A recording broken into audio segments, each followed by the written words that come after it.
So hi guys, welcome to trendy troupe YouTube channel. So இன்றைக்கி Sunday ஆனால் நம்ம எத்தனையோ வீடியோ போட்டோம். ஸோ இது மாதிரி விஜய் சேதுபதி செய்த தவறு, நேற்று எபிசோடில் தவறு பண்ணி தான் இந்த போன வீட்டை அட்ரஸ் பண்ணிப்போம். பட் திரும்பி சொல்கிறேன், அருணுக்கு ஒரு நியாயம், தீபக்கு ஒரு நியாயமா?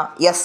ஸோ அதை பற்றி இந்த வீடியோவில் தெளிவாக பார்ப்போம். ஸோ விஜய் சேதுபதி பண்ணது நேற்று நிறைய பேர் சொல்கிறாங்க ஒரு பச்சோந்தித்தனம் அப்படின்றாங்க. என்னென்னு பார்த்தீங்கன்னா, அருணை பார்த்தீங்கன்னா அப்படி கிட்டத்தட்ட 1 மணி நேரம் அப்புறம் காலில் எப்படி வாய்ஸில் பேசி அவ்வளோ பண்ணார். பட் தீபக் நீங்கள் அதை தவிர்த்துருக்கலாம் அப்படின்னு சொல்லிட்டு போயிட்டார். அது மிகப்பெரிய தவறு, அது மிகப்பெரிய தவறு.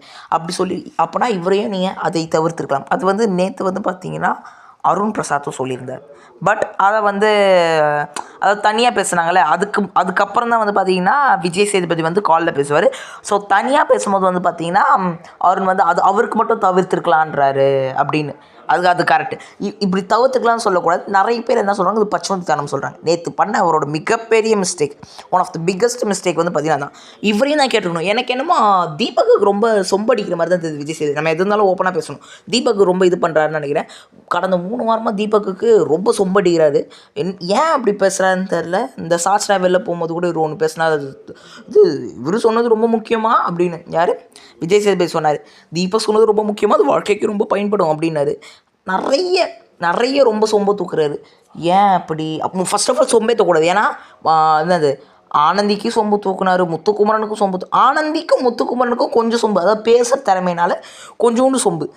தீபக்கு மெகா சொம்பு அடிக்கிறாரு, விச் இஸ் வெரி ராங். என்னை பொறுத்த தவறு. ஒரு ஹோஸ்ட்டாக நீங்கள் ஒரு பட்சமாக இருக்கக்கூடாது. ஏன்னா ஆனந்தி வெளில போகும்போது கூட சொன்னாங்க, நான் நினச்சேன் இவங்க தான் நல்லா பேசுவாங்கன்னு, எனக்கு ரொம்ப பிடிச்ச கண்டஸ்டன்ட், ஆனால் இவங்களே போகிறாங்க அப்படின்னு சொல்கிறேன். அது இருக்கிறது தப்பு. பிடிச்ச கண்டஸ்டன் ஏன் சொல்கிறீங்க? நீங்கள் ஒரு ஹோஸ்ட், நீங்கள் எல்லாரையும் சரி சமமாக தான் பார்க்கணும். அது என்ன பிடிச்ச கண்டஸ்டன்ட் பிடிக்காத கண்டஸ்டன்ட் அப்படி பேசவே கூடாது தான் என்னோட கருத்து. அதே மாதிரி வெளில போகும்போது ஒன்று முத்துக்குமரன், இன்னொன்று ஆர்ஜே ஆனந்தி, அவங்க 2 பேர் தான் தெளிவாக பேசுவாங்க. சரி, வெளில போனவங்ககிட்ட பேசுகிற பிரச்சனை இல்லை. உள்ளே இருக்கும் போதே தீபக் பற்றி தீபக்கோட பெருமையை பேசிங்கன்னு ஏன் தெரில. இப்போ மக்கள் எல்லாமே அதான் கேட்குறாங்க, தீபக்கை மட்டும் பார்த்து வெறும் தவிர்த்திடலாம் அப்படின்னு சொல்லாமான்னு. நீங்கள் அதை தவிர்த்துருக்கலாம் தீபக் அப்படின்னு தான் சொன்னார், தவிர வேறு ஒன்றுமே சொல்ல.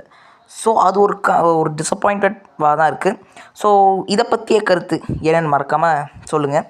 ஸோ இன்றைக்கி எபிசோடு எப்படி இருக்குன்னு சொல்லுங்கள். அது ரஞ்சித்லாம் புரட்டி போட்டு அடி வாங்குறாருன்னு நினைக்கிறேன். பொறுத்து பார்ப்போம். ஸோ தீபக்கை இதுக்கப்புறம் கண்டிக்கணும். தப்பு பண்ணால் கண்டிக்கணும். அவர் லேபரை பார்த்து என்ன சொல்லியிருப்பாருன்னா, லேபருக்கு இவ்வளோ தான் பட்டின்னு, அது லேபர் பார்த்து இவ்வளோ நேரம் பேசுறீங்களே, அவர் லேபரை பார்த்து தப்பாக சொல்கிறாரு. இவரும் அதே தானே சொல்லியிருக்காரு. லேபரை பார்த்து தரைக்குறைவாக தானே பேசியிருக்காரு, தப்பாக தானே பேசியிருக்காரு. லேபருக்கு இவ்வளோ தான் டீன்னு சொல்லியிருக்காரு.